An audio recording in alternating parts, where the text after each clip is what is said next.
Hi there, Darin Garman here, and welcome to this brief presentation on the 48 unit apartment community in Southwest Cedar Rapids. And this property consists of 44 bedroom, 6 3-bedroom, and 2 2-bedroom apartments. And as you can see by the pictures there on your screen, you've got an idea, kind of a bird's eye view of what the project looks like there on your left, and then more of a close-up picture of what the buildings look like on your right.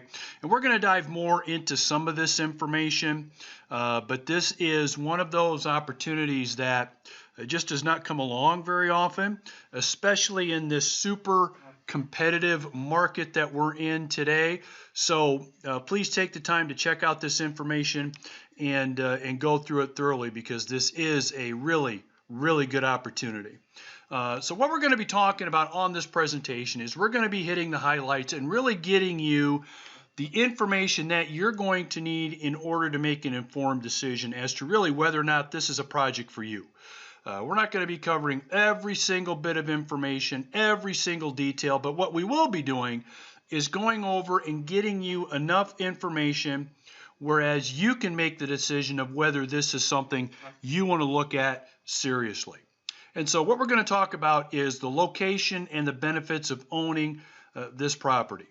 Okay, obviously we're going to talk about the financial and cash flow projections too, because it all comes down to the money, and we're going to talk about the money on this presentation. And then we'll talk about what you need to do if this is, as I mentioned before, something that you want to get real serious about. We'll talk about investing in the property. Okay, but before I go over this information, let's go over just a couple of quick housekeeping items first. First of all, I am a licensed real estate broker with Heartland Investment Real Estate. You need to be aware of that. This is not a presentation where we're selling securities, so we're not selling an ownership interest. We're not selling shares. This is a presentation about owning and purchasing this particular property. So this is not anything to do with securities. I'm not a securities dealer. I'm not a licensed securities person. We're not going to be dealing with any kind of securities at all. And then lastly, there are no guarantees or warranties expressed or implied by and or with the information you're about to read, listen to, and watch. Okay, I believe the information is accurate, but I am not guaranteeing or warranting. There will not be a warranty in place on the information you're about to review. So the housekeeping items are done. Let's jump into the property and the information. Here you have, as you already know, you've got 48 units, and a property this size is special because of the size of the apartments that are involved. We have 44 bedroom units. That's right, 44 bedroom units. We have 6 3-bedroom units. We have 2 2-bedroom units. Now, in addition, you've got a property that is in an excellent Southwest Cedar Rapids location. And in addition, especially in a market like we've got today, you have a motivated owner. You've got an owner that wants to sell.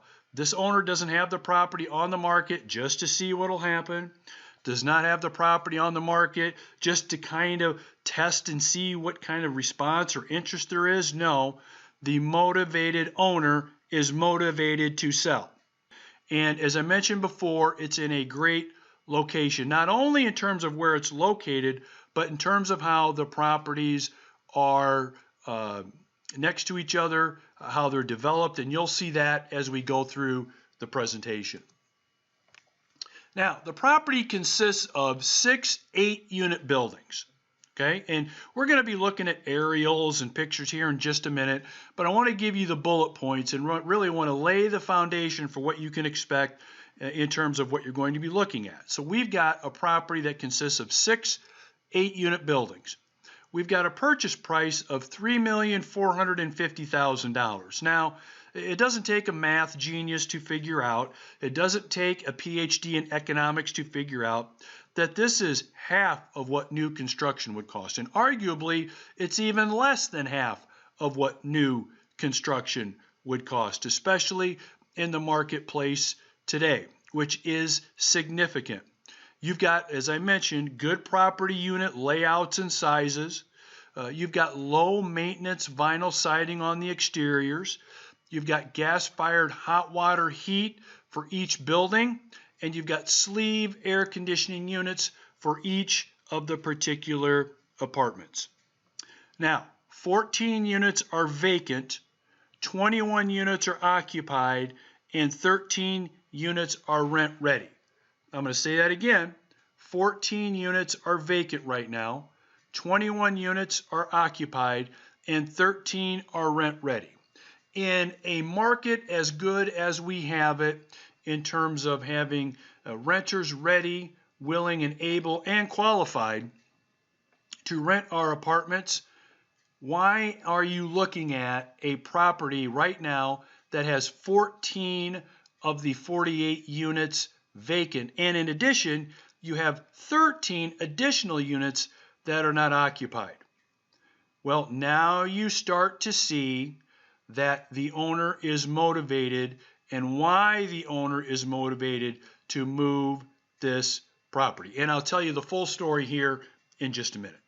So before we get into all of the details, I want to give you what I would call the pushcart version of what you're going to be reviewing and looking at. We're going to be talking about the location, the condition, and as I mentioned, the motivation of the owner. Just to give you a brief glimpse at some reasons why there's some motivation to sell this property. Capital expenditures have been stopped and the property has been put up for sale before the capital expenditures and the capital improvements have been completed. Why is that the case? Stay tuned, I will let you know. But we're going to talk about location, condition, motivation of the owner, and why the CapEx was stopped and why the property is for sale. We're going to talk a little bit about demand from apartments, demand for apartment living from tenants, and why this is going to be increasing on an ongoing basis. We're going to talk about resale really quickly. You've got a 48 unit property that is the size that many investors can buy, not only what I would call mom and pop investors, but also more company and even smaller institutional investors that are in the business of owning multifamily. In short, there's a huge demand for properties of this size right now. If you don't believe me, go ahead and do a search right now, especially in the state of Iowa, eastern Iowa, I don't care, and you find how many 48 unit properties are for sale in the entire state. I'm going to bet it's less than 3 in the entire state of Iowa.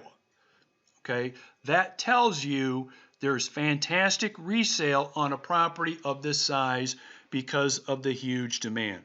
And we're going to go over the numbers. We're going to talk about returns, cash flows, and what I would consider acceptable risk considering the capital expenditures that are still looming for the investor that would purchase this property, and why it makes sense to take on those capital improvements, especially from a financial standpoint. We're going to dive into that information too. We're going to talk about realistic improvements in the cash flow once the property reaches stabilized status. Okay, you wouldn't be watching this presentation unless you knew what you were doing. So once you take over, once you work your magic using your experience, knowing what you know, you'll see how well this property will not only cash flow, but will return to you once it reaches that stabilized status. Now, you and I, we're together right now. We're inspecting the property. You've reviewed the information. You've done at least some research so far. You've listened to what I've said up to this point, and you're saying to yourself, you know, I want to go a little bit further. I want to check out what's going on here. So what we're going to do is these 5 points that you see on your screen right now, we're going to talk about each and every one of them as if you and I are together inspecting the property. Okay, so let's start with number 1, the property location. Let's talk about that. Okay, what you see here is an aerial satellite view of the properties. So I'm going to use my cursor and just outline the property boundaries for you. You see this right here? Here are your 8 buildings. You've got 1, 2, 3, 4, 5, 6. Excuse me, 6 buildings. I said 8. There's 6 8-unit buildings. 1, 2, 3, 4, 5, 6. Here are your properties right here. Okay, and you can tell by the layout that you've got plenty of room. You've got parking in front of these buildings right here. You've got parking back here. And so here's the rooftops of these 6 buildings. Now, let's go ahead and let's dig a little bit deeper here. So again, here's our properties right here, okay, where my cursor's at. And right over here, this is Kirkwood Boulevard. So Kirkwood Boulevard is one of the main arterials through Cedar Rapids, especially southwest Cedar Rapids.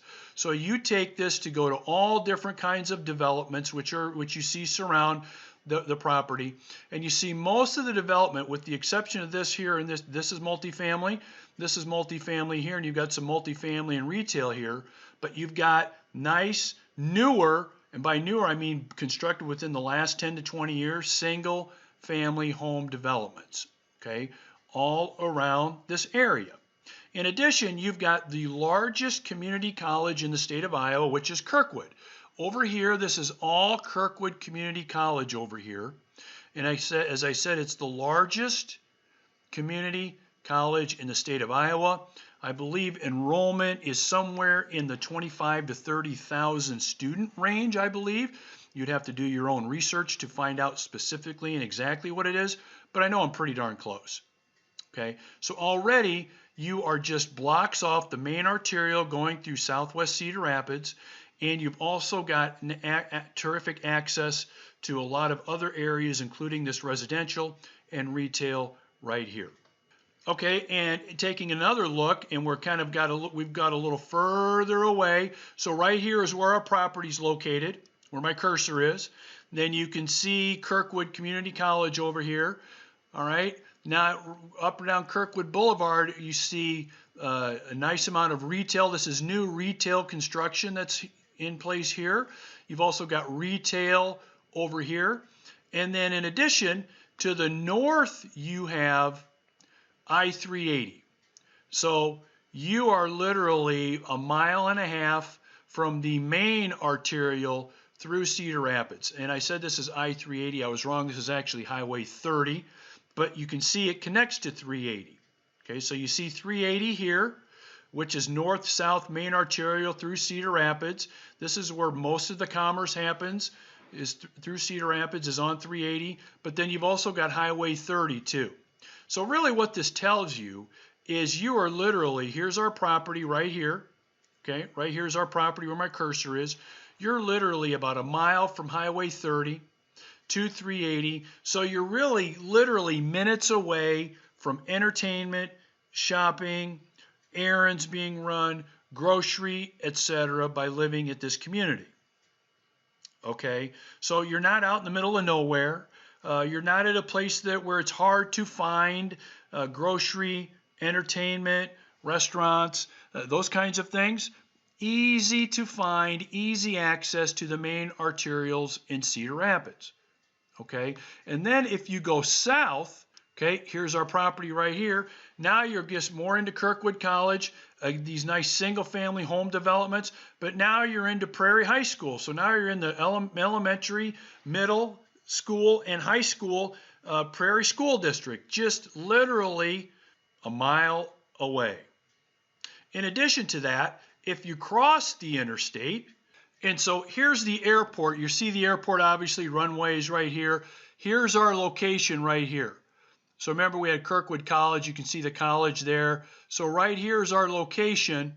So it's literally 15 minutes to the airport as well. And so, as you can tell, the location is super convenient, not only for being in southwest Cedar Rapids, but also if you're living here. I mean, you've got easy transportation, easy access to a number of things. Okay? All right, so let's get back to the presentation. Okay, so we've gone over the property location. We decided that it's well located, very convenient for residents that live there and that will be living there. But now let's get to the reason why this property is on the market. And it's really the state of capital expenses and capital improvements. Why in the world, and let's go ahead and let's take a slide back. So let's go back here. 14 units vacant, 21 units occupied, 13 units rent ready. Darin, if it's in such a good location, if everything's so damn terrific about this property, what the hell is going on here? Why do we have numbers look like they look from an occupancy standpoint? Great question. Let's tackle that right now. Here's the reason why. Here's what's going on. You've got a owner and a management team that is very inexperienced when it comes to taking a property over, repositioning the property for more income and more value. So really at the end of the day, here's exactly what happened. About a year ago, the current owner took over this property, and we've got an owner that has very little experience with multifamily. The owner owns some smaller apartments, maybe a couple of duplexes, but this was their first dive, their first jump into something larger. And in addition to that, the owner decided, you know, the property's fine now, but I can see, to the owner's credit, by the way, I can see where I can be getting more rental income per unit. I can see where there's a lot of money potentially that this property could make, not only from an income standpoint, but also from a value standpoint. So it's time to jump in and do a bunch of capital improvements. We're going to capital improvement. We're going to refurb the units. We're going to turn the units. We're going to be replacing appliances, floor covering. We're going to be doing all those kinds of things, flipping those units, putting them back on the market for a higher rental price, thereby increasing our cash flow and thereby increasing our value. Problem is, the best laid plans sometimes don't work out that way. And as what can happen many times with inexperienced owners and inexperienced management teams, they ran out of funds, they ran out of time, and didn't nearly get through the amount of units they intended to get through to get them back on the market. So what's the result, Darin? The result basically is the owner took this property over about a year ago, started in earnest pouring money into the capital improvement projects. At the end of the day, found out the improvements went way over budget. And rather than continuing on the capital improvement program, the process, which by the way has worked so far, but rather than continuing that, the owners decided to push pause, stop the capital improvements, have the property in its existing condition on the market so a new owner can take advantage of not only the work that's been done so far, but the potential that can still be made. And when you're dealing with inexperienced owners and inexperienced management teams, when you have a project like this that's put on their plate, of course, everybody's optimistic. Everybody is confident about their ability to be able to tackle something like this.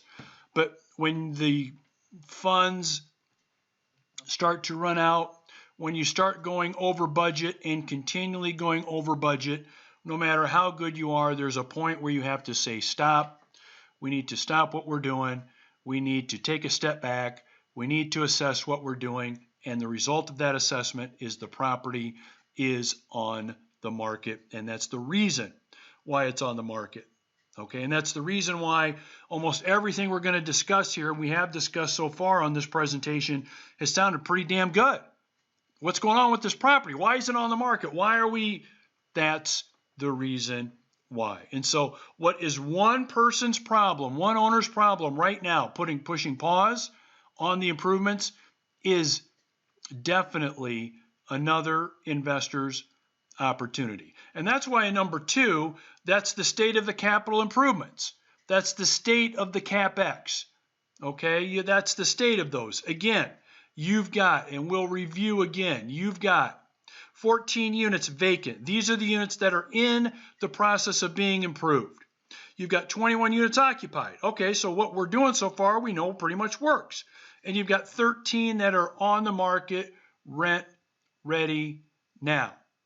Okay, now those numbers could change. So if you come and you look at the property, you walk the property, these numbers could change by the time you watch this presentation, by the time you review the materials, until the time you walk through there. So these numbers can definitely be fluid, but this is what's going on now and the reason why the property is in its state that it's in. And by the way, that spells opportunity, definitely opportunity for the investor looking for something like this. But as I say in number 2, I would start with the common areas.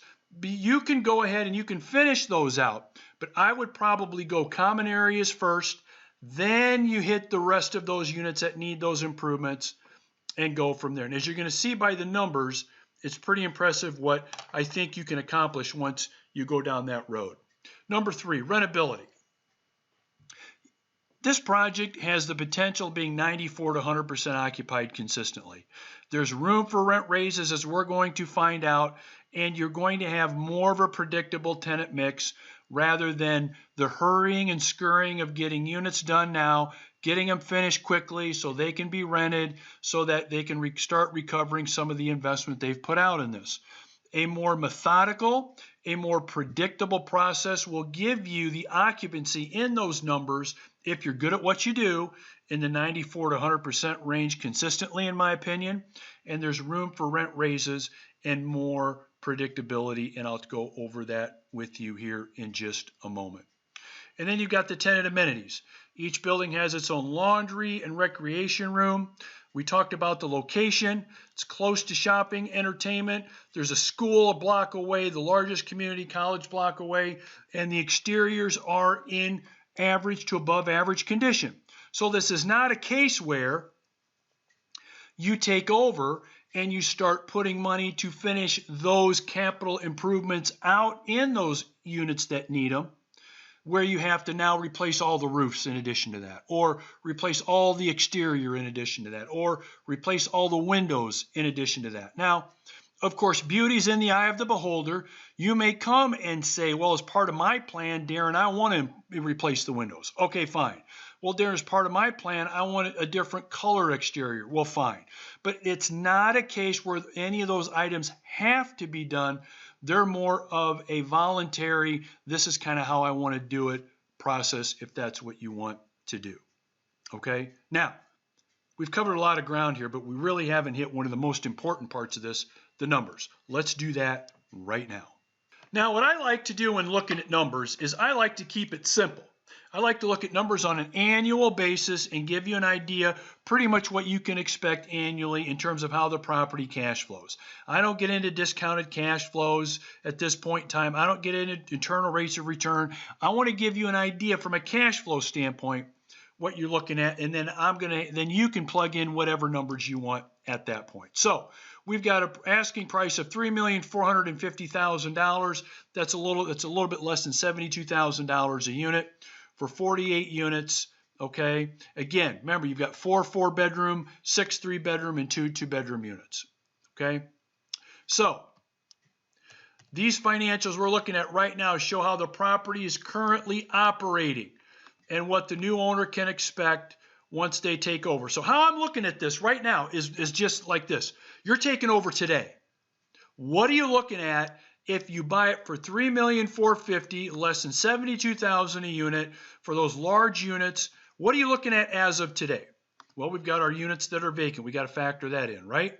We've got that factored in right now. So here's our income.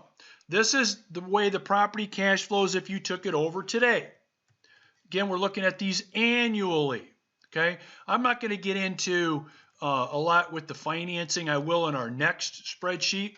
But I got 3.65%, 25-year amortization, 75% loan to value, 3.65%, and this would be our monthly payment if that was the case. Okay, so right now, as it sits, here's how the property's cash flowing. So if you took over this property today, right now, and did nothing else, here's what your cash flow would be with the units that are occupied and the units are vacant. So here are your annual property taxes. Here's your insurance. Here's your property management using a 6% management fee. Here's your repair and maintenance. Now this includes contractor maintenance, but we're not including the capital expenditures here. We're just daily cares of life, maintenance and repair costs is what we've got here. Okay. Here's what your utilities are: your gas, water, electric. You pay some accounting and legal folks. You've got some miscellaneous costs. Then you pay the garbage guys. You pay the lawn and snow removal folks. and then you put some money away for reserves. After you're done with that, and at reserves I'm using $350 per unit, you've got a negative cash flow of about $6,000 a year.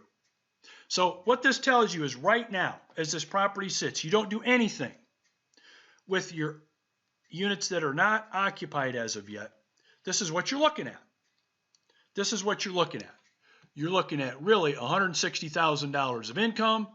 You're looking at $166,000 of expenses, and you're looking at $6,000 of negative cash flow as it sits right now with those units vacant. However, the question is, how does it look once the unit's work is completed? How does it look once it's stabilized? How does that look? Realistically, Darin, how does that look? I'm going to show you. So, we've got a price of $3,450,000. We've got a down payment of roughly 25% of that, $863,000. We've got a balance of $2,500,000 and some change. There's our monthly payment at 3.65%, 25-year amortization. Of course, your financing is your financing. You can possibly do better, but we're going to plug this in because this is what I know we can obtain on this property as you're watching this presentation. So, once stabilized, we've got a gross income of $706,800. Okay, where in the hell am I getting that number? Pretty easy. Remember, we've got 44 bedroom, 2-bath units. The rent on those is going to be $1,285 a month.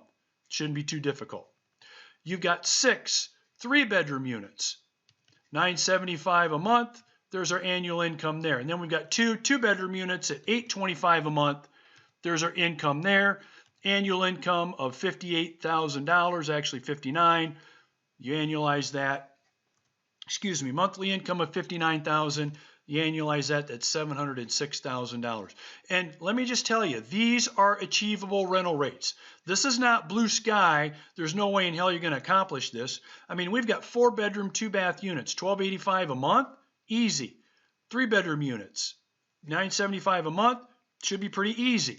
2-bedroom, 1-bath, $825 a month, should be pretty easy. Again, this is with an owner, a new owner that has some talent and some ability to achieve these kinds of rents. But all I'm saying is, in my opinion, these rents right here should be achievable once the work is done to the units. So we go to $706,000. We take away some vacancy. You're not going to be 100% occupied all the time, no matter how good you are. And this is after the work is done. So we take away 11% vacancy, which is high for this market, but we're going to use that. And then we're going to add some laundry income. Okay, so we've got a gross operating income of $632,000. Again, this is after the capital expenditure work is done. So now let's look at our expenses. Property taxes, $57,600. But Darin, wasn't the taxes just $47,000? That's what they are now, but I'm considering you're going to have a property tax increase probably, right? So the taxes are going to go up probably 20%, so I use that. Property insurance is probably going to go up. Assessed valuation, right, or assessed values are probably going to change. So because of that, we're going to factor in a property tax increase. Insurance is going to increase. Our management fee is going to be about $50,000 a year using a 6% management fee. All right, then we've got repair and maintenance. Now, I use 10.5% of gross for my overall repair and maintenance. I figure if you've put a lot of money into those units, you shouldn't have to spend a lot of money, but the buildings were built in the 80s, right? Late 70s, early 80s. So as a result, I'm going to factor in about 10.5% of gross for daily cares of life, repair and maintenance the property will probably need in and outside of those improvements, okay? Then you've got your utilities. You got your gas, you got your water, and your electricity, which have been increased with our occupancy increases, okay? Remember, we're fully occupied or close to it. So our utility costs are going to increase. They're going up at least 20-25%, and we've done that. Accounting and legal. We're going to be doing some advertising and marketing. Maybe we're going to be using apartments.com. Maybe we've got our own website up and going, but now we've got an active marketing campaign going annually. We've got miscellaneous supplies, miscellaneous costs, We've got our garbage, our snow removal, lawn and snow, lawn being cut and snow being removed. Then we've got our reserves. We're going to put $350 a year away just in case. And this is after we've done our capital improvements. We've got expenses of $278,000. We've got an NOI, or a net income, of $354,000. Let that sink in for just a second, please. In a nutshell, this means we're renting our 4 bedrooms for $1,285. Okay. We're renting our 3 bedrooms for $975. We're renting our 2 bedrooms for $825. By the way, do your research. Go on apartments.com. Go online. Find out where the rental rates are. And compare what I'm telling you I believe you can achieve with what you see here. So this is what we can get. Here's our expenses. We've increased our taxes. We've increased our insurance. We've increased our utility costs. We still have 10.5% of gross, $75,000 a year for maintenance and repair. $354,000 net income. Okay. We subtract our debt service. We've got about $200,000 of cash flow, or about a 23% cash on cash return. I'll say it again, $196,000 of cash flow, a 23% cash on cash return. It almost sounds unrealistic, doesn't it? Well, that's because I've not included the monies that you're putting in for your capital improvements. But what I am showing you is, after that's done, what you can possibly see. Then, in terms of cash on cash return, then at an 8% cap, which I would argue you can sell a 48 unit property at less than an 8% cap rate, but let's use it. Look at the value. $4,000,004 and some change. So you're looking at the possibility of a jump in value in over $1 million and a double-digit cash on cash return. Now, as always, there's nothing guaranteed here. There's no warranties here. But what I'm showing you here is what I believe is pretty damn realistic. And if you have experience, you're an experienced apartment owner, landlord, operator, you should be shaking your head yes at what I'm showing you, because these figures are definitely realistic in my opinion. So yeah, you can go from, holy shit, we got a lot of work to do here. We're basically breaking even before we even start our work. We've got to dig a little bit into pocket just to get things off the ground the way it sits now, to stabilize, and what can be done within what, 8, 12, 14 months? Remember, you don't have all the units to do. You only have a fraction of the units to get done, right? But once that work is done, look at what the possibilities could be with cash flow, cash on cash, property value. Again, I'm not factoring in what your CapEx monies would be. Everybody looks at that differently.